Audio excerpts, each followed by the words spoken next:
নমস্কার, sports on স্ক্রিনে আপনাদের স্বাগত। আপনাদের সঙ্গে রয়েছে আমি কৌশিক।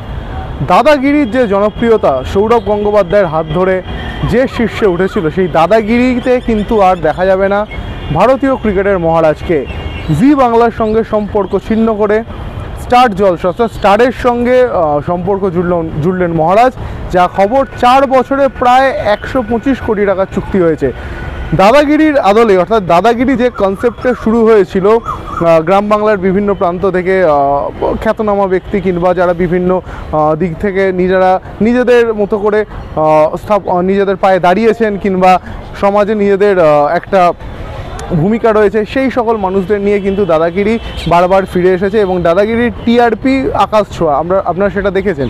কিন্তু এবার আর সেই দাদাগিরি নয়, ওই একই কনসেপ্টে স্টার জলসা এবার আসতে চলেছে নতুন একটি কুইজ শো এবং সেই শোয়ে সঞ্চালকের ভূমিকায় দেখা যেতে চলেছে মহারাজকে। এর পাশাপাশি শুধু এই শো না, মহারাজকে দেখা যেতে পারে আসন্ন বাংলার যে বিগ বস, সেই বিগ বসে সঞ্চালকের ভূমিকায়।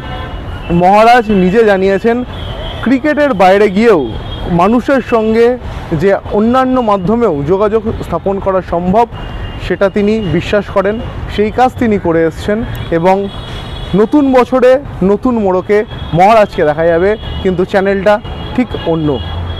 সৌরভ গঙ্গোপাধ্যায় শুধু ভারতীয় ক্রিকেট কিংবা বিশ্ব ক্রিকেটের একটা নাম কিংবা এক আইকন নয়, তিনি ক্রিকেটার সৌরভের বাইরেও কিন্তু মানুষ সৌরভ। তার বিভিন্ন যারা অসহায় মানুষ কিংবা বিভিন্ন ক্ষেত্রে যাদের প্রয়োজন পড়েছে সবসময় সৌরভ গঙ্গোপাধ্যায় এগিয়ে গেছেন। আমরা সম্প্রতি দেখেছি তার বাড়িতেই শুভ, যিনি ফুটবলার, তার শরীরের একটা দিক পড়ে গেছে, হাত কেটে বাদ দিতে হয়েছে, সেই শুভের পাশেও কিন্তু মহারাজ দাঁড়িয়েছেন।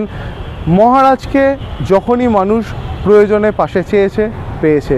এবার সৌরভকে অন্য ভূমিকায় অন্য আঙ্গিকে দেখা যেতে চলেছে।